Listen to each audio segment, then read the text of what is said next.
But the questions are, what's the CIA up to right now? At least according to Democratic Senator Wyden from Oregon. Also, the latest Epstein revelations.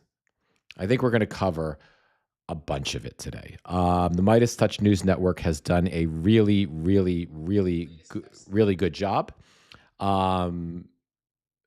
documenting everything that they're finding in the Epstein files. I mean, everybody's documenting what they're finding in the Epstein files, rightfully so, and that is excellent. But unless you're going to go through them all yourself, which I did a little bit, you have to kind of figure out who you want to rely on. There's so many good sources out there, but some of what I want to share with you guys is the Midas Touch. If you go to the Midas Touch's Blue Sky page, they have been consistently keeping a ongoing record of the Epstein files, of emails coming from the Epstein files as they relate to Trump directly and indirectly. And, they're basically throwing it out there. And I mean, and Ben Masalis did a video on this today on YouTube, and I saw it a little bit earlier. They're basically throwing out there, think for yourself, figure out, see what it means to you. Also, guys, I have to apologize. In addition to being late, I'm going to be drinking water throughout this whole live because I've got another cold. My son, I love the kid, truly, but kids are like Petri dishes for germs. So he brought home a cold 3 weeks ago. He had it for 2 days. I got it and had it for a week. It took me a week and a half to get over it. That was a week and a half ago. He came home a couple days ago with a new one, a fresh cold, a more entertaining cold, which I managed to get from him now. So I'm in back-to-back colds, so you can probably hear it in my voice. My nose will be running. I will be coughing, and I will be drinking water to try to get this out of my system. Thank you for your patience on that. So before we get to the Epstein stuff, right, let's start with this just peculiar. That is the Epstein stuff. Hang on. I hope I didn't mess this up. Oh, hang on, guys. I did mess this up. Just bear with me for a moment. I just have to switch this window around because I did this incorrectly. There we go. An interesting and peculiar letter that Senator Ron Wyden of Oregon sent today to the oh, hang on, you guys can't see the letter. Hang on, I'm having technical difficulties, and it's just too early for that, guys. Hang on. Let me fix this. Don't go away.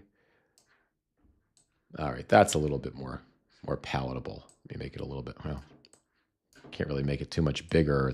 You're not gonna be able to see it. This is a letter that was, hey, Unsweetened Auntie, how are you?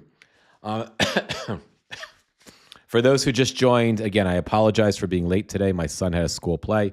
Also, I apologize for my voice today. I know we just got over.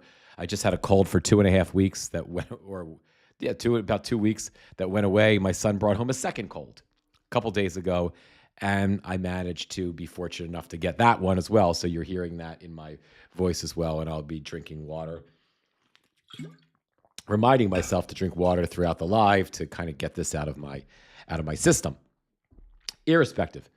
So Senator Ron Wyden sends this letter, this peculiar letter to CIA Director John Radcliffe. Now, personally, I think Radcliffe is a fucking buffoon. I thought Radcliffe was one of the original Freedom Caucus members when he was a congressman.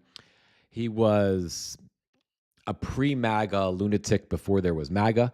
Once MAGA became a thing, in my opinion, Radcliffe just sort of jumped on that, went with that because it fit his personal politics, and the stupidity portion of the Trumpian stupidity portion of MAGA I felt fit adequately with Radcliffe's intellectual capacity. When he left being a congressman, I think, and somebody fact check me on this if I'm wrong, I believe he was the director of national intelligence during Trump's first administration, the role that Tulsi Gabbard has now, and that's a whole other story for another day. But he's in charge of the CIA route. No experience to have that job. I mean, I think he might have been on the Armed Services Committee when he was a congressman. I think as Trump's first director of national intelligence, I guess that could lend itself to being the country's chief spy. But the folks in the Trump administration and the Trump cabinet, it's clear, and the folks surrounding Trump, none of them are capable of learning on the job, right? So if they're unqualified for a particular, hey, Irish Aggie, if they're unqualified for a particular task, which every one of them is, for everything they're doing, every one of them is for everything they're doing. Let me repeat that, just in case you're uncertain of what I'm saying. Every single Trump cabinet member, and I would guess everybody surrounding him in the Oval Office, is completely unqualified for the job that they have. But that is, as long as I digress for a second. If they're unqualified, that is part of the job description, right? And part of the job description is whether they have the intellectual capacity or not, they cannot learn on the job. They can, like all the rest of us who have had jobs that we were thoroughly unqualified for, we've had to learn on the jobs. None of these idiots learn on the job because they can't. They're not allowed. Many are incapable. I don't know if Radcliffe falls into that, into the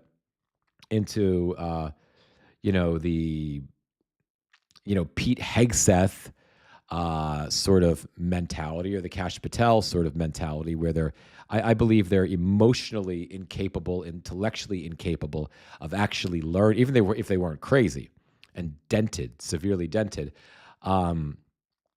They're emotionally and intellectually incapable of learning their job.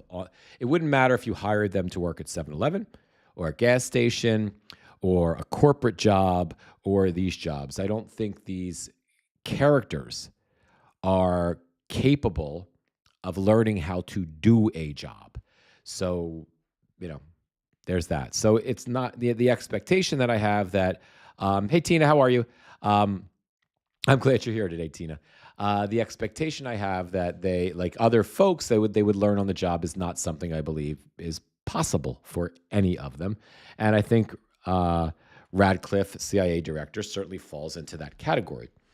So that being, and the only responsibility or the only thing you have to be able to do is be obscenely loyal to the village idiot in the White House, do his bidding, whatever he wants, and just make him happy. And as long as they're capable of achieving that, they're good, right? They're in forever, no matter what they do. Sorry, guys, that's just this little cold. Every time I blow my nose, reminds me to take a drink of water. It may be in my head, but I truly believe the best way to get rid of a cold is to drink lots of water, because it thins out the mucus and just the cold really doesn't bother you anymore. But such is life. So before I read this letter, or we read this letter together, let me give you some background on it. News just broke today that Ron Wyden sends this cryptic actually, this isn't the letter. Oh my God. I'm talking about incompetent people in the Trump administration, and I myself am fucking this up royally. So, I guess it takes one to know one. Oh my goodness. I have screwed up. I'm sorry, guys. I think I'm a little bit frazzled because of starting late and because of my cold here. So let me see if I can get my shit together here. because I set this, my streaming platform up just moments before I came here. So let me just do some quick fixes. If you guys can just bear with me for a moment. All right, we're gonna leave. That's for another story. We're gonna leave that there. And let me just see if I've got everything else I need here. This is for something else I want to talk about. All right, let's go back to the main shot and forget about that. Okay, forget about all that. I don't know, Tina. Tina, I might, and I'm not against using antibiotics. I'm good with it, but I think when I think about the actual process that is, my son came home, he had a cold. I'm always, I'm with my son the most because I'm home all the time. I take him to school, take him home from school, sort of always around him. We're always in an enclosed car. So I caught his first cold. That took a while, but it went away. And he just got a wicked, wicked cold over the weekend and maybe Friday. And I just knew. And my son also has a habit of drinking from my water bottle. So I just knew I was going to get this one. I was just hoping it was some virus that I had previously, but it wasn't. So I think it's just back-to-back colds. But yes, if it persists, I will certainly go to to my regular family doctor and get an antibiotic. I don't really like to take antibiotics if I don't absolutely have to, because they always upset my stomach. You have to be on them for whatever, you can't like go on them and then go off of them, right? Because you have to finish them, or else you can fuck yourself up being able to becoming antibiotic resistant, right? So I will do it when I need to. And I'm not going to tolerate this for another week and a half. But I'm hoping that I don't need to. Anyway, so Ron Wyden, I don't have the document up in front of me because I screwed up my streaming platform today, but Ron Wyden sends this letter to John Radcliffe, and the letter basically says the CIA is doing some kind of shit, and it's some sort of classified shit, and I don't like it. And what are we going to do about it? And that's it. That's basically, again, I had the letter up, but I can't find it now. But that's basically, in a nutshell, what he says. But then Wyden puts out a press release subsequently thereafter and says, to tell everybody that, hey, I sent John Radcliffe this letter about some really, really bad classified shit that in essence I can't talk about, but I want you to know about it. I want people to know that the CIA is involved in some sort of classified shit that is inappropriate, that I know about, that I can't talk about, but I want you to know that I know. And of course, that's is it about the AI chips? I don't know, Tina. I mean, I can't imagine if it was about, maybe I think you're talking about NVIDIA and trying to sell AI chips to China, and Trump saying you can't do that. You can't do it, but then you can do it. I don't know. Is it about the CIA being involved somehow in Tulsi Gabbard shenanigans that might somehow affect our voting? And like GamerVet Dad, the CIA just said here, the CIA is not allowed to be involved in stuff in the United States. So is that what Wyden is talking about? Whatever it is. Satini, you sent me a video. Oh, I'm sorry. Yeah, I didn't have a chance. I haven't really looked at anything this morning, so I apologize. I will. I'll take it out. I'll take a look at it. Whatever it is, it was serious enough to Wyden to warrant him sending this two-sentence letter to Radcliffe and to warrant Wyden putting out a press release so the whole world knows about it. So I don't know. It it makes you and considering what this administration has done and is certainly capable of doing, it's distressing. I can't imagine it's going to be very long before we find out what it is, because I can't imagine. I would say I can't imagine that intrepid reporters from the Washington Post and the New York Times, investigative journalists, aren't hitting their beats and reaching out to their sources right now to find out what's going on. But the Washington Post just basically gutted its entire staff. There's people still working, but I think the Washington bureau, I heard today, went down from I don't know if it was 50 or 70 reporters on the ground in DC to 12. I might have that wrong, but it was definitely whatever they went down to. The 12 part, I'm sure, is right. But wherever they started and went down to is significant. So they're not going to be doing it. But you have a lot of independent journalists here on Substack. I'm sure Allison Gill is on top of this, trying to dig in, and plenty of other reporters. So it'll be interesting to see what comes out. Again, paraphrasing, because I don't have the stuff in front of me right now.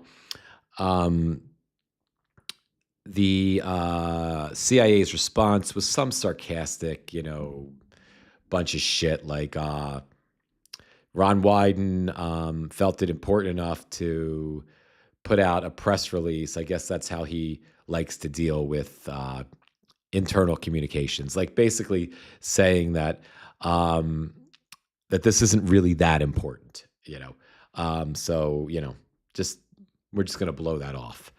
And as we know, whenever that happens, I think it generally means there's some shit, right? So let's keep an eye on that. So anyway, let me see what you guys have. Hang on before I jump to the next story.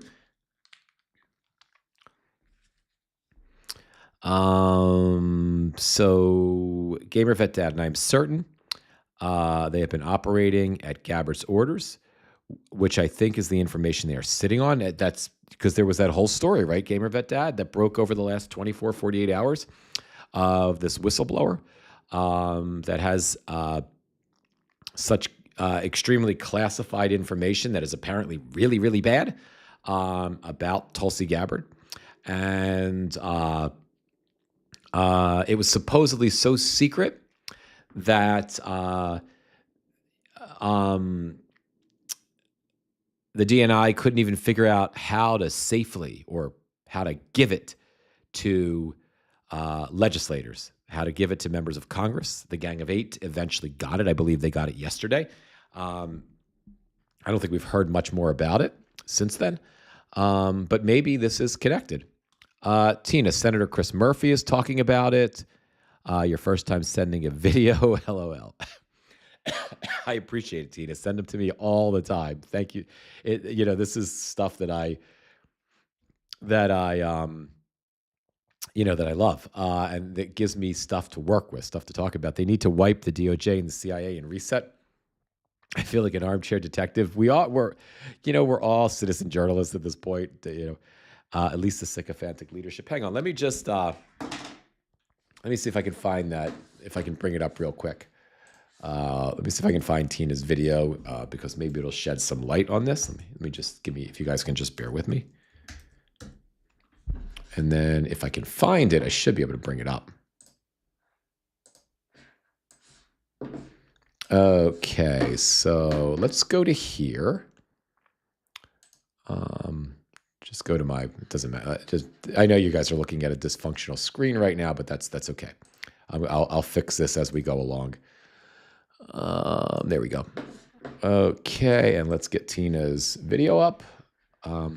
Let's hear what Senator. Last year, President Trump.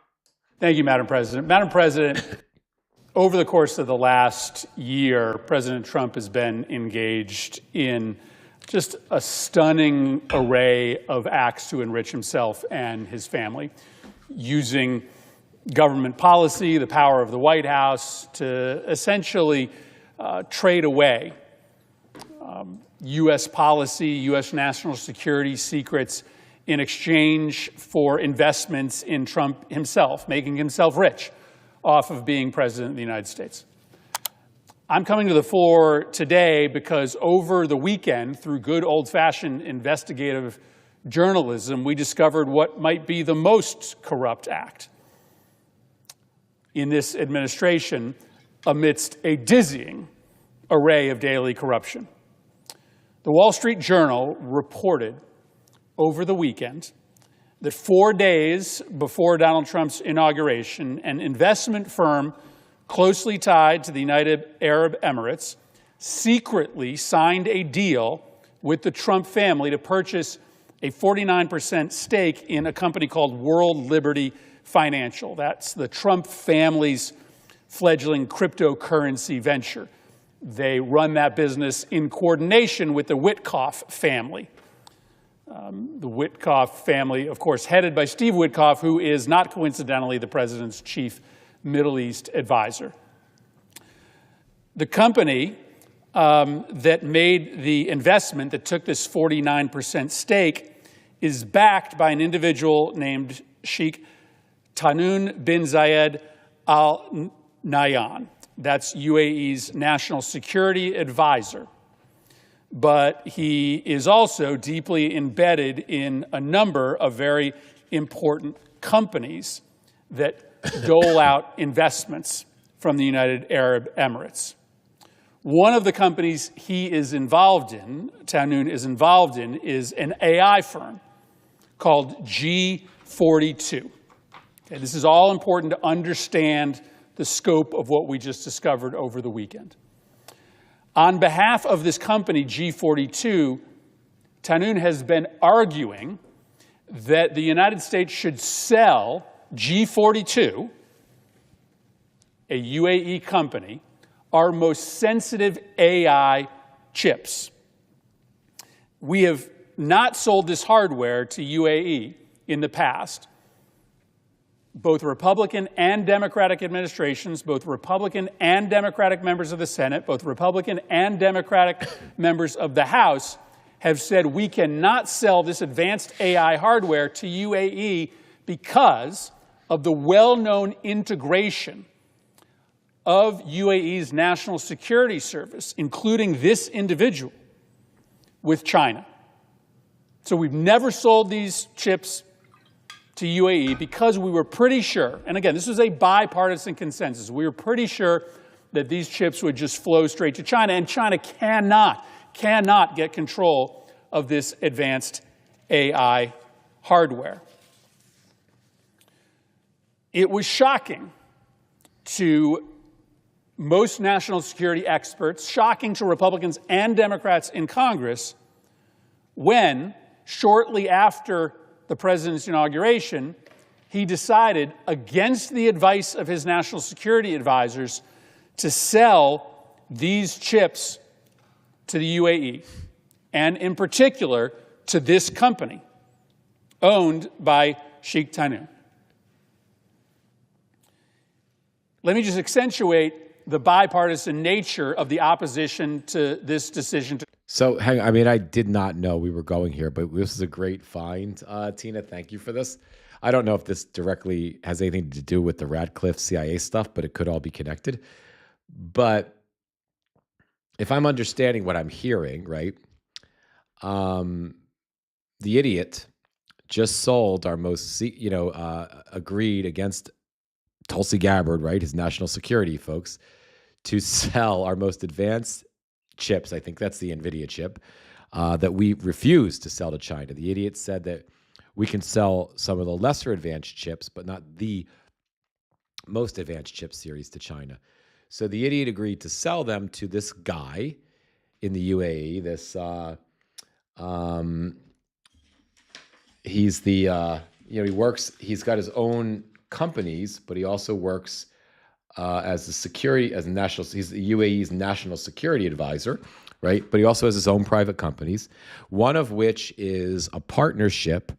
He's a partner with the idiots, Junior and Eric, in the Village Idiots, and Junior and Eric's, that the Village Idiot is not divested from, a crypto company called Liberty Financial. And this guy owns a 49% stake in it. And if I remember the reporting on this, I'm sure Murphy will tell us. I think it was a 500. I'm not shitting you on this.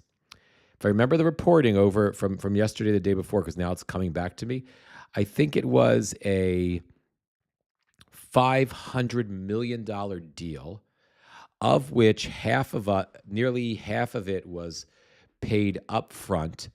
That came out to like something like 187 million that Trump's sons pocketed, of which Witkoff's family has I don't remember if it was 30 million that Witkoff's sons or whoever the fuck got. And these chips are being sold to this guy, this AI firm called G42 in the UAE, which, according to Murphy, has really strong ties and is integrated with the Chinese government.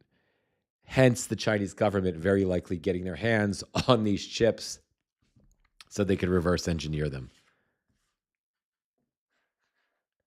Let's continue. I hope I got that right. Transfer the technology to the UAE. In 2024, Republican chair of the House Foreign Affairs Committee, Michael McCaul, raised the concern and asked for a probe of Microsoft's $1.5 billion investment into G42. And again, this is Republican Chairman McCaul says to the Biden administration, I need you to do an investigation into not the U.S. government transfer, but Microsoft's investment into G42, citing integration between the UAE and China. As I noted, it has been reported that this decision to sell these chips, valued at $1 billion, was done over the objection of the senior national security officials, including the senior director for technology at the NSC, who argued for restricting access to these advanced chips. But Trump goes through with the sale, leaving everybody scratching their heads. This is really bad for American national security. Everybody knows that if you give these chips to the UAE, they're going to likely find their way into Chinese hands. But he greenlights the sale of $1 billion of these advanced chips. And this weekend, we find out the likely reason. Mm-hmm. Secretly, days before the administration, this UAE company, helmed by the individual who stands to benefit by the sale of the chips, makes an investment of $500 million secretly in Donald Trump's company, World Liberty Financial. Unbelievable. Now, just so you have no illusions, there is no separation between Donald Trump, Steve Witkoff, and World Liberty Financial. Exactly. The World Liberty Financial is affiliated with a company called DT Marks, DEFI LLC, and President Trump reportedly owns 70% of that company. The rest of the 30% is believed to be split amongst Trump's sons. DT Marks, by the way, is not held by the Trump organization or any of its companies. It's a company owned directly by Donald Trump.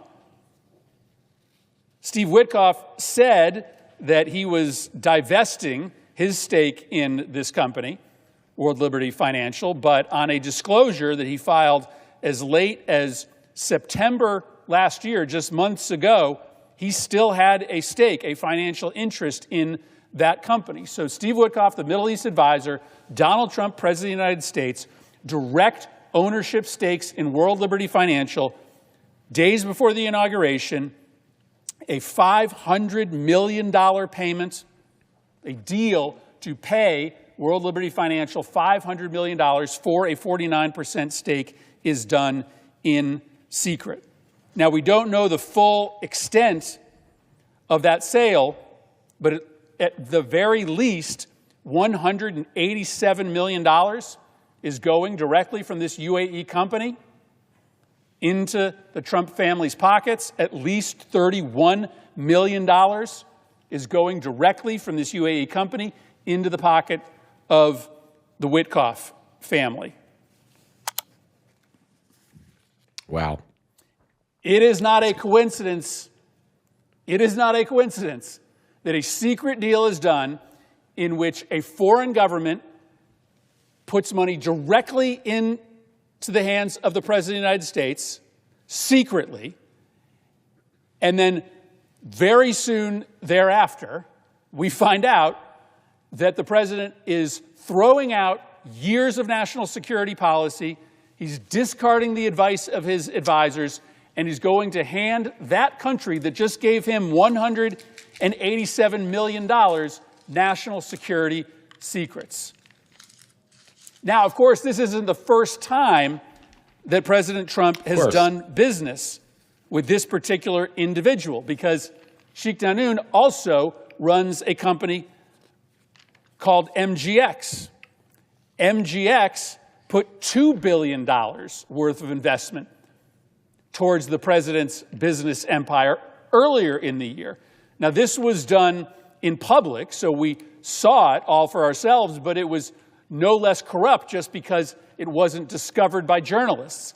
In that deal, this UAE company decided to finance an investment in a company called Binance with Donald Trump's crypto coin. Yep. At the time, Trump's crypto coin was a fledgling. Now, remember, Binance was one of the biggest crypto exchanges in the entire world for years. And the CEO of Binance was indicted on, I think, money laundering or facilitating money laundering through Binance. Binance was basically not allowed to operate. I had Binance accounts when I was covering. They only had a few $100s in them. When I was covering crypto, I had accounts with Binance, because Binance and Coinbase were the two biggest crypto outlets in the world at the time. Donald Trump pardoned the CEO of Binance, who we later found out, and we're finding out through Chris Murphy, had, with CEO of Binance had agreed to put Trump's stupid cryptocurrency, World Liberty Financial's cryptocurrency. They have a coin called a stable coin, which is basically a cryptocurrency that's tagged to the US dollar. So it's not as volatile as other cryptos. But just I just wanted to give you a little more background on it, but let's see what Senator Murphy tells us. Product in the market. It did not have any big backers. Guess who comes to the rescue? Sheikh Danoon, with another one of his companies.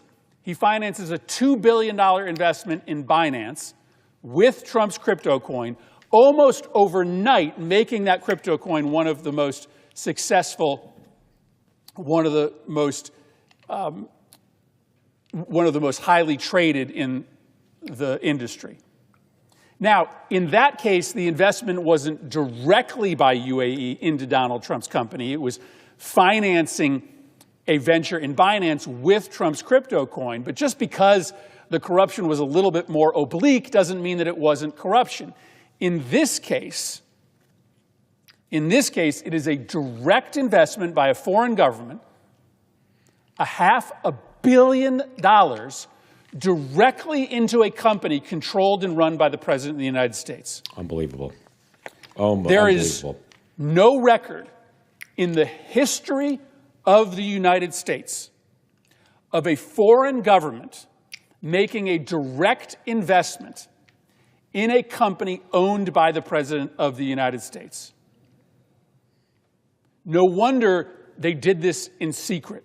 No wonder they tried to get away with it without anybody knowing. The UAE doesn't give this money away for nothing. They were asking for these national security secrets. They were asking for this advanced chip technology. For the chips. And it's just not a coincidence. You don't have to be born yesterday to understand that there's a connection between the payment to Donald Trump, the investment in his business, and the transfer of the national security secrets. I just don't want this to become normal. I just don't want us to paper over multi-million-dollar corruption. The President of the United States, every single day, profiting off of his position. I don't understand why our Republican colleagues excuse this. The White House has become a nonstop corruption machine. Yeah. Never, ever before in the history of the country has the President of the United States so openly, so brazenly, so consistently worked to use the immense power of the presidency to enrich himself. Never before in the history of the nation has something like this happened. In secret, the President of the United States taking He's right. payments from foreign governments, put in his own pockets, and then handing them national security favors that the United States had never been willing to do in the past. You know, back during the Biden administration, there were endless hearings, there were nonstop speeches on this floor about the Biden crime family. You guys went wild over this. Despite not a single allegation ever being made of an exchange by President Biden giving favorable government treatment in exchange for a personal benefit to the president. I agree, Tina. The closest Republicans ever Party is came done. was that the president's son, Hunter Biden, had been named to the board of an energy company in Ukraine when his father worked on Ukraine policy. You know how many boards the Trump kids have been named to in the last 12 months? You know how many contracts, government contracts, have been given to those companies that the Trump kids just got put on the boards of magically when their father became president? Listen, what Hunter Biden did was wrong. I said it at the time. He shouldn't have been on that board. But there was never a single allegation that President Biden did anything for that company that his son was on the board of or got a single dollar in exchange for his son's service on that board. Investigation speeches, hundreds of hours on Fox News, not a single allegation. Trump enriches himself every single day off his office. Every single day. Foreign governments buy him things, luxury planes, investments in his company, sweetheart deals, licenses to build hotels, all in exchange for favorable treatment from the United States government. It's all out there in the open for people to see. This was a case in which they knew it was so egregious, it was so wrong that they did it in private. What we are talking about here is stunning. A secret payment of at least $187 million to Trump's family, a payment of at least $31 million to the family of Trump's top Middle East advisor, and then soon after a gift of national security secrets to the UAE that up until those two secret payments, every American president had refused to give. That is corruption. Those are the elements of a bribe. This is potentially criminal conduct. Yeah. The rule of law may be suspended today. Republicans may not be willing to do anything about this corruption simply because the president is of your party. For now, Trump and his friends may get away with these crimes and with this corruption. But the rule of law is coming back. And when it does, everyone who has greased their palms off government service, trading government favors for cash, and violating the laws of this nation are going to jail. Wow. Wow, wow, wow. Thank you, Tina. Sorry I didn't get to that sooner. Thank you, Tina, for sharing that. Wow, wow, wow. My God.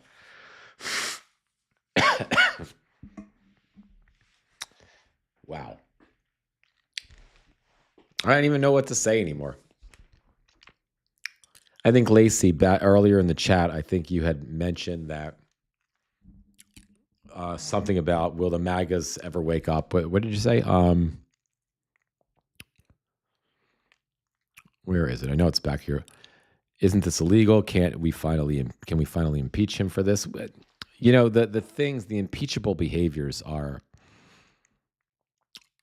stacked up, right? There's a million things we can impeach him for, but we can't. Impeachment begins in the House, as we've learned, and ends in the Senate, and they're both controlled by chicken shit, crazy and pretend crazy Republicans. So, you know, we cannot. He cannot be. He should be impeached for this, but he cannot be. Oh, that was your question, Lacey. Will his supporters even care? You know, it's such a great. I don't think so.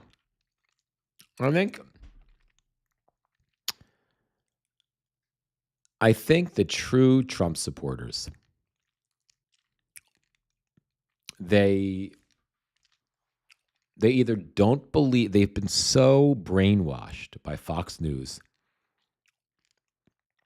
and by right-wing personalities like Megyn Kelly, that I think there's like two types of Trump supporters. There might be more, but I know there's at least two types. And one is just folks that are so brainwashed by right-wing media that they just don't believe it. They'll say the Wall Street Journal reported this. Well, they'll say the Wall Street Journal is a Democrat publication. You know, even though the Wall Street Journal has been traditionally a conservative newspaper, right? They'll say it's just more things to get Donald Trump because he's such a successful businessman.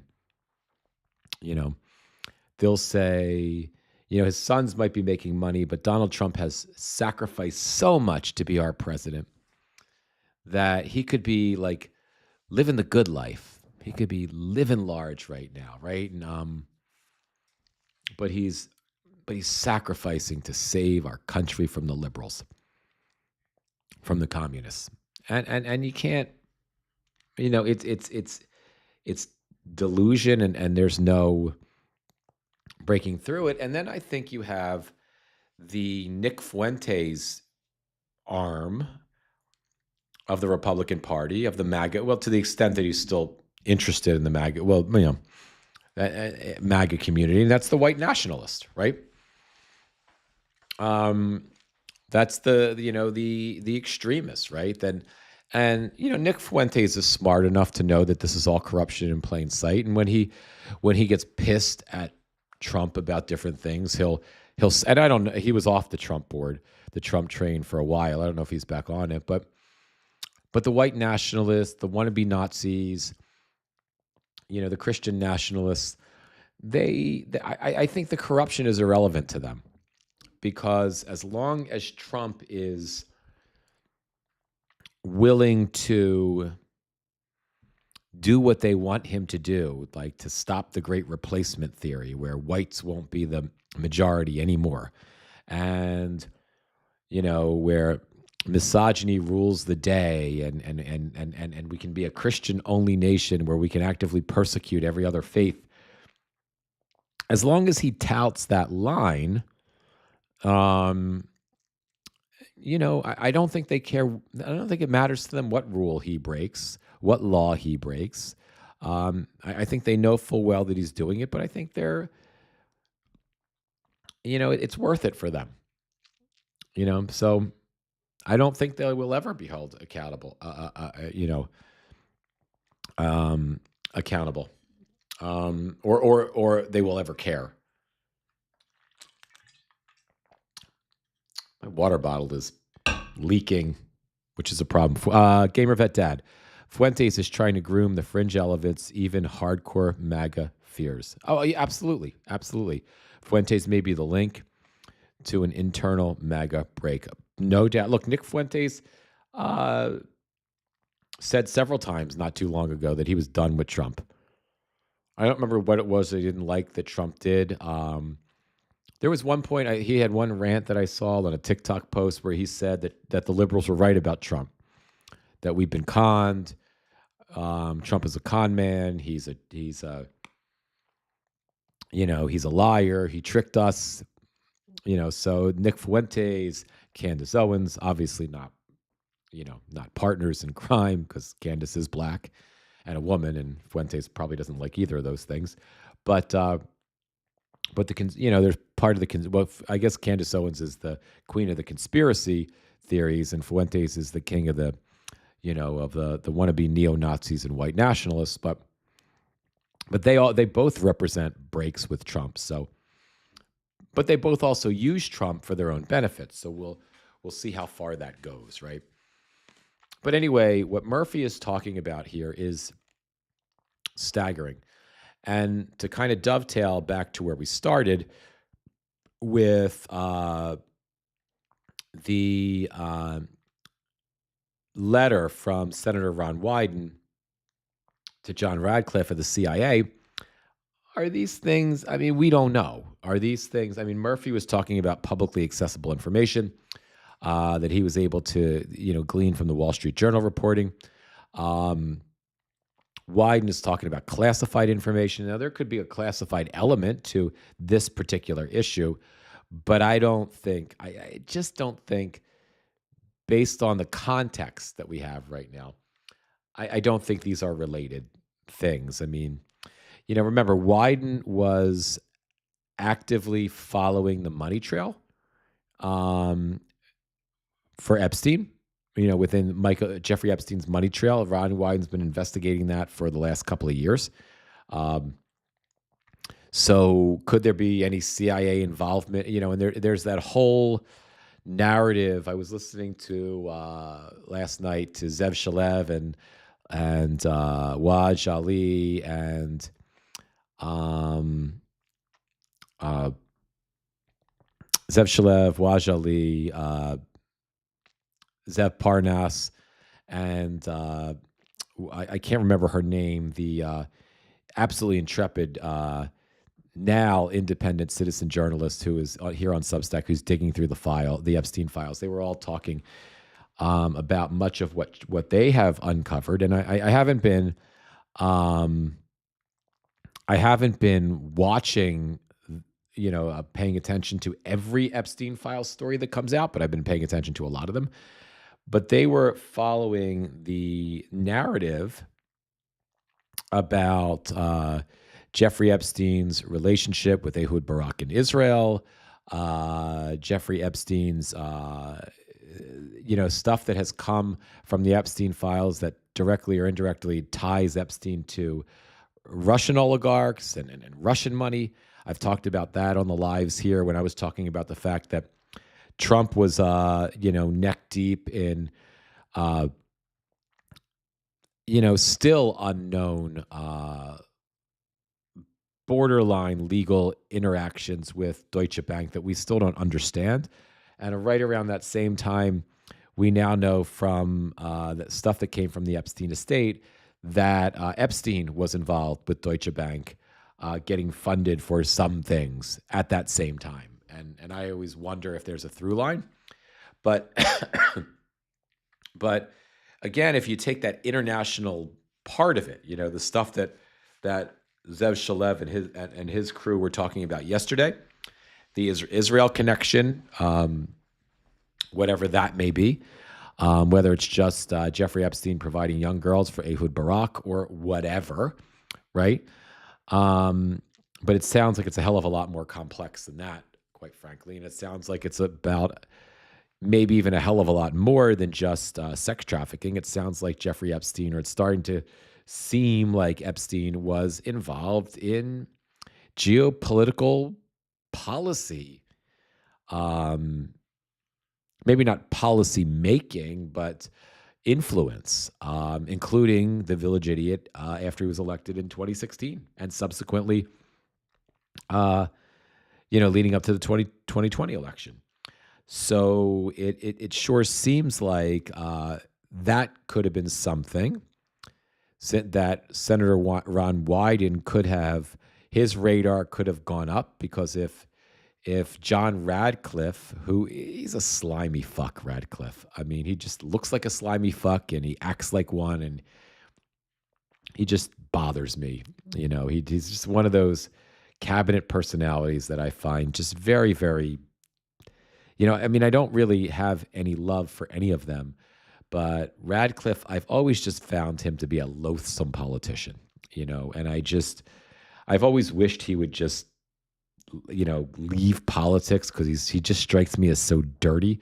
But maybe he just, he's a perfect fit for two Trump administrations. So, we'll see what happens. But yeah, I think there could be, as we kind of speculate what Wyden is talking about, I think it may be less related to this. I think it might be more likely to be related to the Epstein stuff or to the Tulsi Gabbard stuff, I think. But who knows? Who knows? Could be some completely different. And what I do know is we're going to find out about it.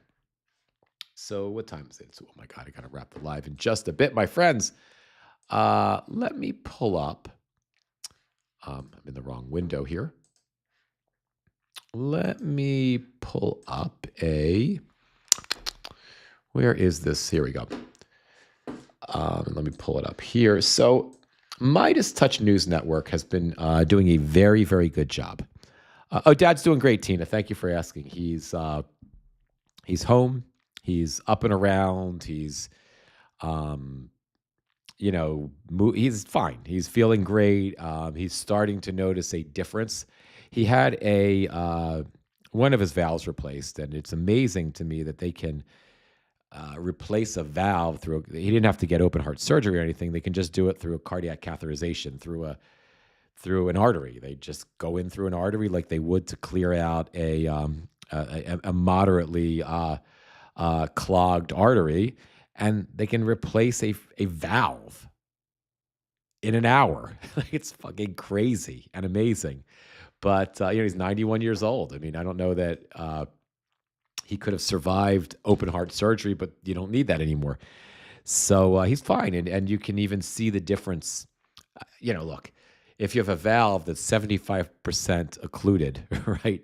So only 25% of the blood is getting through. The rest of it is dripping back and falling into your feet and swelling them up. All of a sudden, when that blood starts flowing, life changes. I mean, he needs cardiac rehab and some time to heal as well. But just the idea that blood is moving makes a big difference. So thankfully he's feeling better. He didn't know how bad he felt, because now he knows how much better he feels. So thank God. Thank you, Tina. Thank you for asking. It's a really great outcome. So one of the things Midas has been doing, I saw Ben Masalis. I was watching one of his lives, one of his recorded YouTube videos today, and he was going over a lot of these Epstein files as they pertain directly or indirectly to Donald Trump. I'm also creating a little bit of using Keynote, which is basically the Apple version of PowerPoint. I'm sort of creating, just for my own reference, a diagram that sort of has Trump and Epstein in the middle, and every person that I find out that gets mentioned in these files that has a direct connection to Epstein and Trump, I'm sort of putting in this diagram and drawing little arrows and lines, because I want to see the visual, because I'm a visual learner, and I understand the visual stuff better than I look at pictures better than I look at words. That's something the Village Idiot and I have in common. And it helps me get it. So as these characters, come to light through the Epstein files, through folks that are looking through the Epstein files, as we see more and more of these characters, I put them into my little document, and I'm going to start sort of looking for the patterns that I see of connectivity, or just for my own interest to see how, Alex Acosta, right? He was connected to Epstein through the sweetheart deal in 2008. He was the U.S. attorney who gave Epstein the sweetheart deal. You put a picture of him there. You connect him to Epstein. And then in After the 2016 election, he became Donald Trump's Secretary of Labor. So you put a little line there, right? And then if and when we ever see the rest of the Epstein files, right, we're going to find out who else Acosta knows within that community, and hopefully I'll have them in my little diagram, and I'll draw a little line from there, and then you can really start to see the connective tissue. Oh, so Gamer Vet Dad, that's how the predictive algorithm works. Great, thank you. I mean, I'm doing it old school, right? You're using, you're using AI and you're programming stuff. I'm just making pictures, so it's the. I that's the best my mind can do. Anyway, guys, so my point is, Midas Touch did this, has been posting on their Blue Sky page more and more of these Epstein emails. And I just thought it would be informative to go through a couple of them together. Originally, I was planning to just do some random digging, just for the entertainment of it, in the DOJ files. But folks are so far ahead of me on this that I think it's better to just read the reporting, some of the reporting that we've seen, because you probably heard about it, but maybe you didn't. So this is 13 hours ago. Midas Touch says, Epstein says, the girls and I are going to see Elon Musk at SpaceX tomorrow. Are you around? Let me open it up so we can see it closer. So it's Jeffrey Epstein from Bobby Kotick. I don't know who that name is yet. I'm here but tied up during the day. Do you want my 407 to fly to Hawthorne Airport? Bobby. So Bobby says, the girls and I are going to see Elon Musk at SpaceX tomorrow. Are you around? Epstein says, I'm here, but tied up during the day. Do you want my 407 to fly to Hawthorne Airport?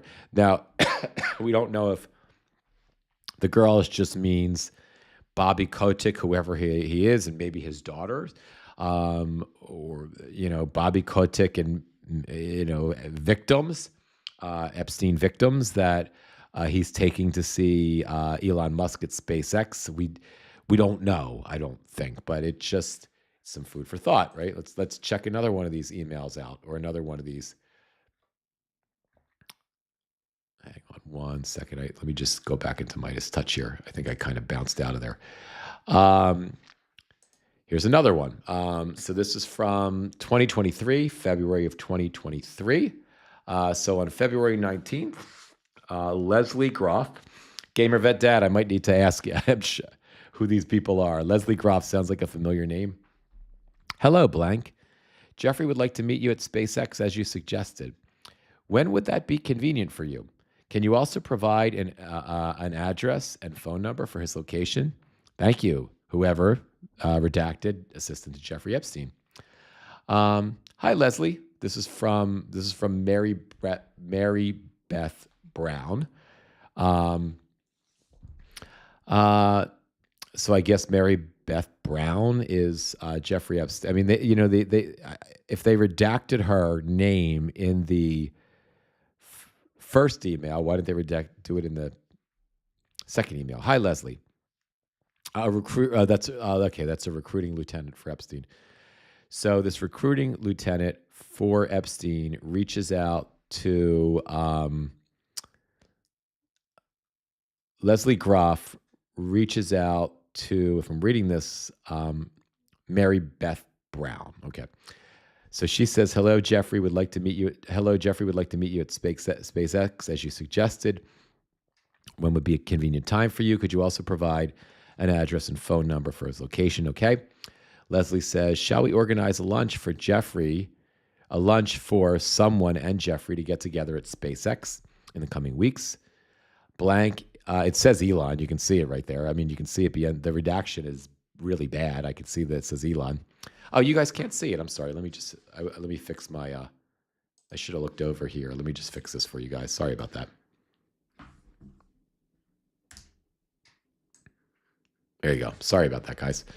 Um, uh, hi, Leslie. Shall we organize a lunch for Elon and Jeffrey? We know that says Elon because you can see the next line says you can see the ELON. To get together at SpaceX in the coming weeks. Elon is generally available at SpaceX on Monday, Thursday, and Friday of each week. We are located at Redaction, Black Redaction, and our direct is blah, blah, blah, Mary Beth. So I think we can assume that Mary Beth is a assistant or someone who is answering for Epstein. I'm sorry, for Elon. Let's continue. So this one is from Richard Merkin. Let's take a look. Can I open that one? Yes. Okay. It's still quite small. I still can barely see it. So on Sunday, January, I'm going to have to kind of lean up here, guys. So I'm going to probably be out of screen. Let me get my glasses.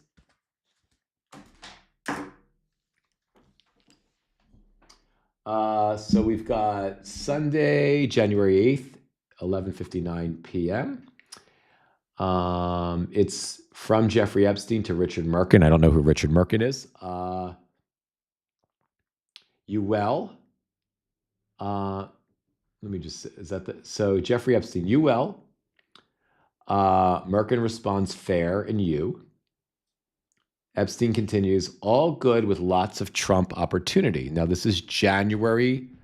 Again, I don't know who Merkin is, but you're talking this is January 2017. So Trump has been president for about a year now.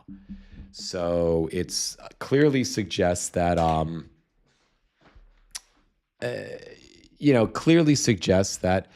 and as we know through Epstein's conversations with Bannon in 2018, that Epstein is indirectly communicating with the village idiot Donald Trump. Okay, this is from Boris Nikolic to Epstein, and we'll take a look at the dates in a minute. You know what? Let me just pull it up. All right, so you're around December 2016. Christmas, right? Trump has already won the election, but hasn't been inaugurated yet. So Epstein emails first on the 25th. Where are you? Equals AC in NYC. I don't know what that means. I'm sorry, Boris Nikolic, I guess, emails Epstein. Epstein replies, 4th, I'm in Palm with the Trump boys. So they're talking about, I guess they're talking about if you're in November, I guess he's referring to January 4th, right? He's in Palm Beach with the Trump boys. Now, in Ben Masel's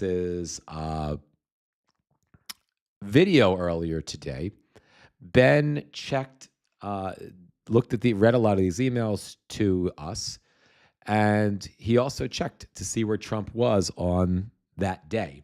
And sure enough, Trump was in Palm Beach. So Boris Nikolic says, have fun. Hope to see you on the 4th. I leave for San Francisco on the 5th. Again, who is Boris Nikolic and why does that matter? I don't know. But I mean, Ben had mentioned it in his reporting, but I don't really remember. But it is interesting to know that 2016, before the inauguration, Epstein was hanging out with Trump and whoever the Trump boys are. I think I kind of went past Midas touch. Let me just read one or two more.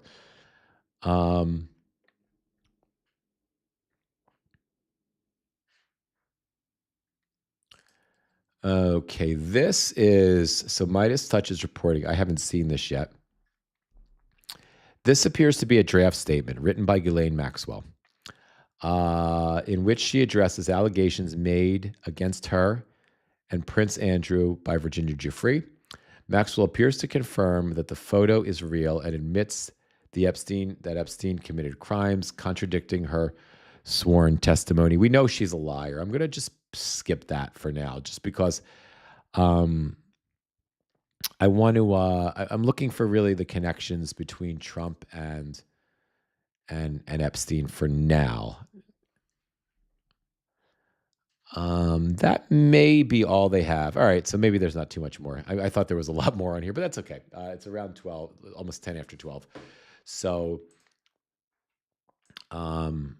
that's okay. Let me just see. I just want to see if there's anything else, because I'm so sorry, guys. And when I came on here, I know I was all over the place because I hadn't really set up my screen properly. But there is one other thing I wanted to share with you guys, and I can't find it now.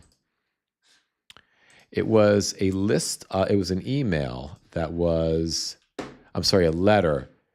Let me see if I can find it here. It was a letter from Hakeem Jeffries and Chuck Schumer outlining what they want from Republicans to be able to fund ICE. Let me see if I can find that letter. And it was there's a couple different ones. I think, yes, I think this is it. So let me share this with you guys.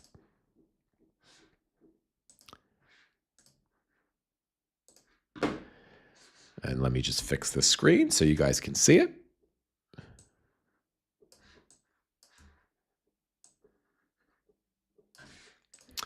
Okay, so if you're wondering where things stand right now, we were talking about it yesterday. If you're wondering where things stand right now with DHS funding, this was a letter that the reporting on this came out today. The letter was addressed yesterday, but I guess journalists just got a hold of it today, or just reported on it today. But this is what Senate Democrats are sort of demanding, as delicately as they are demanding it, because they lost all of their leverage in order to fund ICE. So they want target, and none of these are bad, by the way.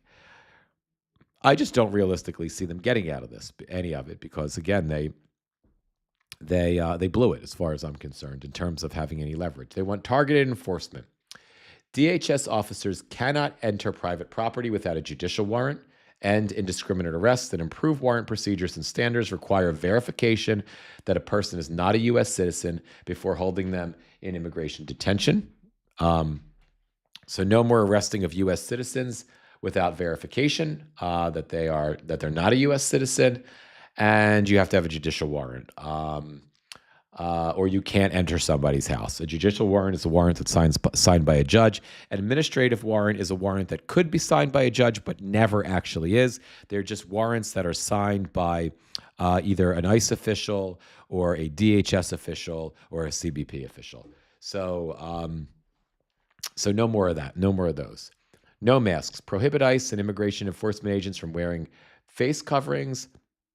Require ID, require DHS officers conducting immigration enforcement to display their agency, unique ID number, and last name. Require them to verbalize their ID number if asked. Protect sensitive locations. Prohibit funds from being used to conduct enforcement in your sensitive locations, including medical facilities, schools, childcare facilities, churches, polling places, etc. Stop racial profiling. Prohibit DHS officers from conducting stops, questioning and searches based on an individual's presence at certain locations, their job, their spoken language and accent, or their race and ethnicity. Upload use of force standards.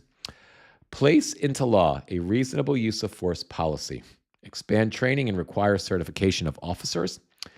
In case of an incident, the officer must be removed from the field until an investigation is conducted. Ensure state and local coordination and oversight.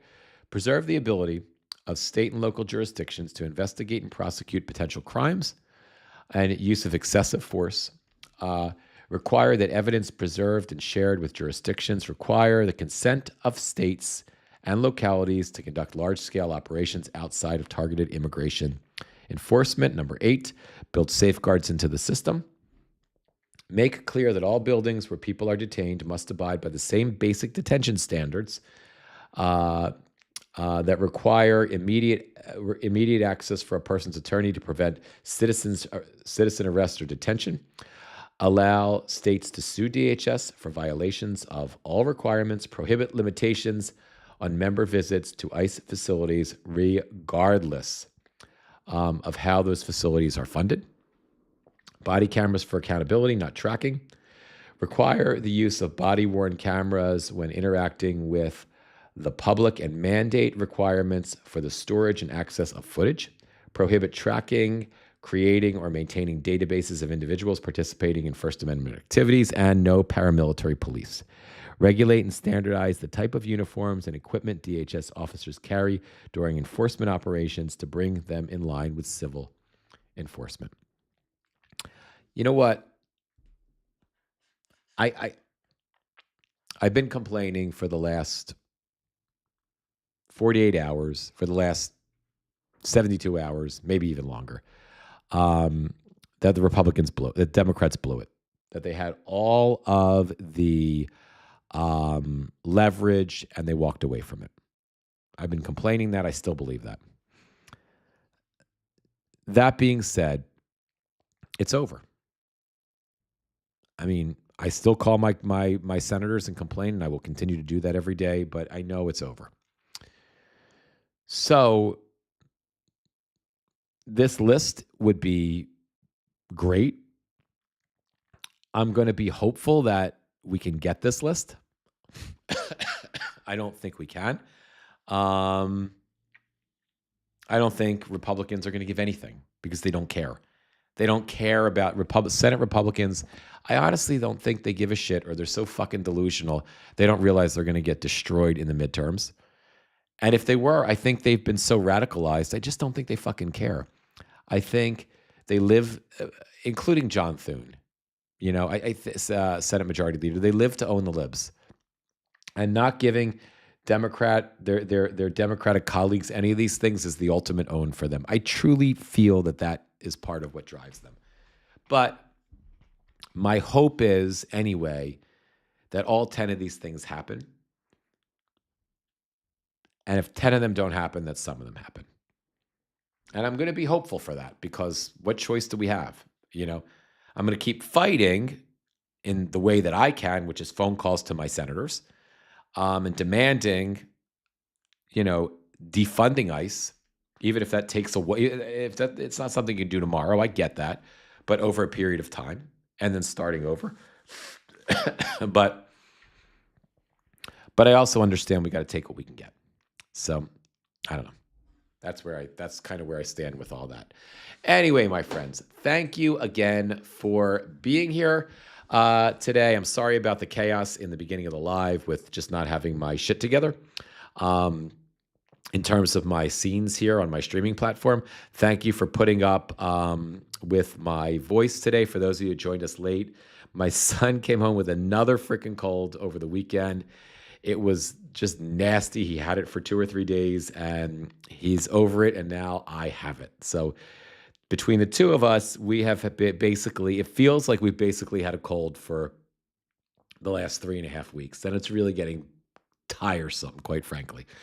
So thank you for putting up with my voice. I am hoping against hope it just doesn't get worse. I don't want to go back to what I was doing last week, where I was burning out my voice every time I'm still going to come on here and do my shit, but I'm hoping that this one doesn't turn into that.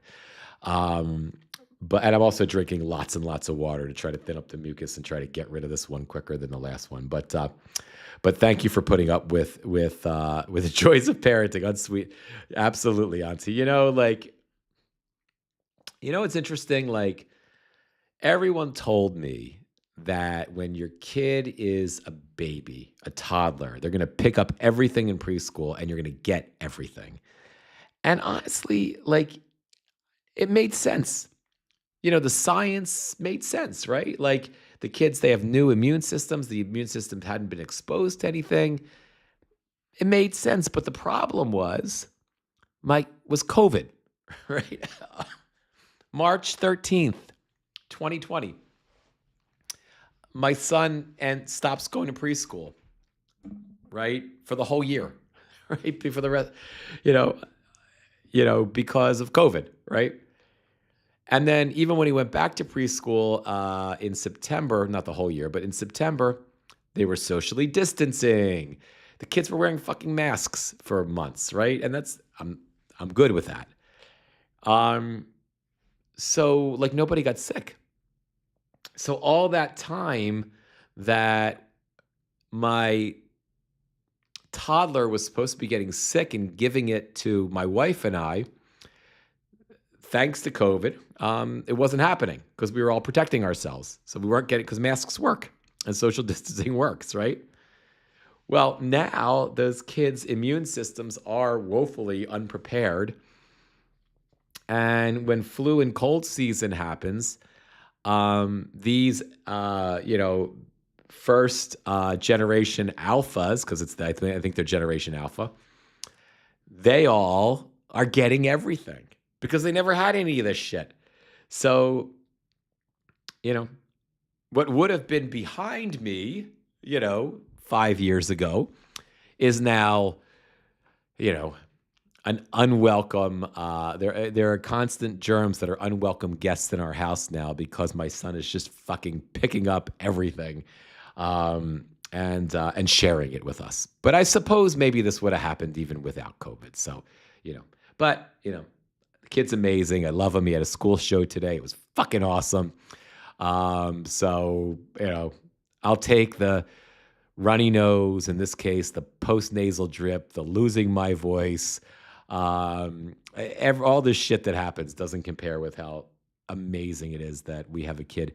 And by the way, I don't know if I ever told you guys this, but we weren't supposed to be able to. I was 42, my wife was 39, and it was not, I probably told you this. We were not able to have a kid. Just wasn't working between the two of us, between our, my plumbing and hers. This, shit wasn't working out. And we tried IVF doctors, and, finally we had an IVF doctor after a couple tries and a shit ton of money tell us it's impossible. It's just, the only way you can do it is with a donor egg, or forget about it. And then 3 months later, she was pregnant. So he's the miracle baby. So, no matter how many, me too, Tina, me too. Thank you for that. No matter how many fucking colds I get, I'm going to complain about them. I'm going to complain to you guys 1,000%. And I'm going to tell him, stop bringing shit home. And he'll tell me I'm going to bring it home, Dad, and intentionally give it to you, which he does because he drinks from my fucking water bottle when he's sick. But it's worth it. It's worth all the snot, that comes out of my nose or drips down my throat. It's worth it. That's his name, Tina. Liam, you got it. Thank you so much. I so appreciate you. Thank you. Thank you for saying that. Anyway, guys, speaking of him, I got to go get him. I got to take him to jiu-jitsu class. And then we're going to the in-laws. So it's a full night. 1 minute at a time, 1 hour at a time, 1 day at a time, one live at a time. Thank you, Tina, for really giving us some great content for today's live. I just thought it was awesome that Chris Murphy stuff that you provided. Thank you for that. It was really enlightening and eye-opening. Hang in there, guys. We are over a year in. Somehow we're going to make it through the rest of this year and the next almost 3 years. I'll see you guys soon. Be well, everybody, and take care. Thank you.